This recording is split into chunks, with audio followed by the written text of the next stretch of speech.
আগরতলা বইমেলার মতো ত্রিপুরা শিল্প বাণিজ্য মেলাও রাজ্যে একটি বার্ষিক অনুষ্ঠানে রূপান্তরিত হয়েছে। এই বছর ৩৫তম বর্ষে পদার্পণ করবে ত্রিপুরা শিল্প ও বাণিজ্য মেলা।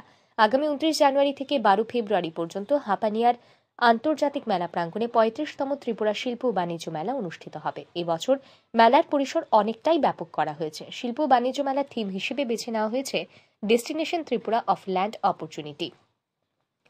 এই বছরের মেলায় মোট ৫১৫টি স্টল থাকবে। এর মধ্যে রাজ্যের ব্যবসায়ীদের জন্য স্টল থাকবে ৩৩৭টি। ২৯ জানুয়ারি বিকেল ৫টায় মুখ্যমন্ত্রী প্রফেসর ডাক্তার মানিক সাহা ৩৫তম ত্রিপুরা শিল্প বাণিজ্য মেলার উদ্বোধন করবেন। বুধবার সাংবাদিক সম্মেলন করে এই সংবাদ জানান রাজ্যের শিল্প ও বাণিজ্য মন্ত্রী শান্তনা চাকমা। এবারে শিল্প বাণিজ্য মেলা ৩৫তম মেলা।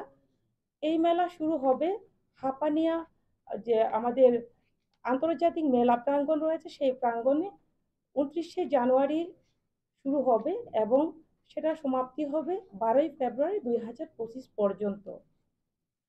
তার পাশাপাশি এই মেলায় আমরা চেষ্টা করে যাচ্ছি যে যাতে করে বিগত দিনের যে মেলাগুলো হয়েছে তার চেয়ে আরো সুন্দর আকর্ষণীয় যাতে হয়ে ওঠে। তার জন্য আমরা দুবার রিভিউ মিটিং করেছি। আজকে আমরা আবার দ্বিতীয়বারের জন্য রিভিউ মিটিং করেছি। তো এই মেলাতে আমরা চাচ্ছি যে বিশেষ করে লোকাল যারা রয়েছেন, লোকালদের উপরে আমরা যারা বিজনেস লোকাল রয়েছেন তাদের উপরে গুরুত্ব দেওয়া হচ্ছে। তো বিগত লাস্ট যে আমাদের মেলা হয়েছিল সেই মেলাতে 269 আমরা লোকাল বিজনেসম্যানদের যারা ব্যবসায়ীদেরকে আমরা সুযোগ দিয়েছি। এবারে সুযোগ দিচ্ছি আমরা 337 যারা ব্যবসায়ী রয়েছে তাদেরকে আমরা লোকাল তাদেরকে সুযোগ দিচ্ছি। তো সেই ক্ষেত্রে আমরা চাই এক ভারত শ্রেষ্ঠ ভারত করতে হলে, এক ত্রিপুরা শ্রেষ্ঠ ত্রিপুরা করতে হলে আমাদের লোকালকে বেশি গুরুত্ব দেওয়া দরকার। সেক্ষেত্রে আমরা সেই ব্যবস্থা আমরা এবার রেখেছি। সাংবাদিক সম্মেলনে শিল্প বাণিজ্য মন্ত্রী শান্তনা চাকমা আরও জানান, ৩৫তম ত্রিপুরা শিল্প ও বাণিজ্য মেলাকে কেন্দ্র করে রাজধানীতে ২ দিনের জন্য একটি বিজনেস কনক্লেভ সংগঠিত করা হবে। রাজধানীর একটি বেসরকারি হোটেলে আগামী ৭ এবং ৮ই ফেব্রুয়ারি এই বিজনেস কনক্লেভ অনুষ্ঠিত হবে। এর নামকরণ করা হয়েছে destination Tripura business conclave ২০২৫। Business কনক্লেভে পর্যটন, শিক্ষা, skill development, IT sector, health care এবং ফুড প্রসেসিংকে ফোকাস করা হবে। মন্ত্রী আরও জানান, ২ দিনব্যাপী বিজনেস কনক্লেভে ১৫০ জন বিনিয়োগকারী উপস্থিত থাকবেন। এই কনক্লেভে ৬০০ কোটি টাকার মতো মৌ স্বাক্ষরিত হওয়ার সম্ভাবনা রয়েছে বলে জানান শিল্প বাণিজ্য মন্ত্রী শান্তনা চাকমা। তো তার জন্য আমরা একটা ইভেন্ট রেখেছি, ডেস্টিনেশন ত্রিপুরা বিজনেস কনক্লেভ 2025 আমরা একটা রেখেছি এবং সেটা চলবে ৭ থেকে ৮ ফেব্রুয়ারি ২০২৫ পর্যন্ত। এই ২ দিন ব্যাপী চলবে এবং সেটা হবে, লোকেশনটা হচ্ছে ফলো টাওয়ারে হবে। তো সেখানে আমরা চাচ্ছি যে যারা বিজনেসম্যান থাকবেন তার পাশাপাশি ব্যাংকাররা ওনারাও থাকবেন।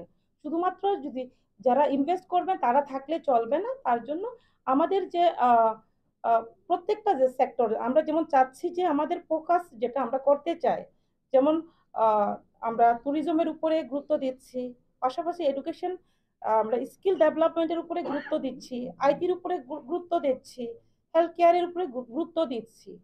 তার পাশাপাশি আমরা ফুড প্রসেসিং এর উপরে গুরুত্ব দিচ্ছি। তো আমরা চাই যে এবারের যে আমাদের কনক্লেভ সেটা যাতে সুন্দরভাবে আমরা আয়োজন করতে পারি, যাতে করে শুধুমাত্র আমাদের ত্রিপুরা সীমাবদ্ধ না থাকে, ভারতবর্ষে সীমাবদ্ধ না থেকে যাতে করে বিশ্বের দরবারে আমাদের ত্রিপুরা চিহ্নিত হয় এবং আমরা শিল্পের ক্ষেত্রে আমাদের ত্রিপুরাকে, ছোট্ট ত্রিপুরাকে যাতে আমরা বিশ্বের দরবারে তুলে ধরতে পারি, সেই লক্ষ্যে আমরা এই মিটিংটা করছি এবং আমরা আশাবাদী এখানে প্রায় ১৫০ জনের উপরে ইনভেস্টর এখানে প্রেজেন্ট থাকবেন। সাংবাদিক সম্মেলনে শিল্প বাণিজ্য মন্ত্রী আরও জানান, গত বছরের মতো এই বছরও ৩৫তম ত্রিপুরা শিল্প ও বাণিজ্য মেলায় উদ্ভাবনী ও অত্যাধুনিক প্রযুক্তির প্রদর্শনী থাকবে। সাংবাদিক সম্মেলনে ত্রিপুরা শিল্প উন্নয়ন নিগমের চেয়ারম্যান নবাদল বণিক এবং শিল্প বাণিজ্য দপ্তর সচিব কিরণ গিত্তেও উপস্থিত ছিলেন। ব্যুরো রিপোর্ট, আর ই নিউজ।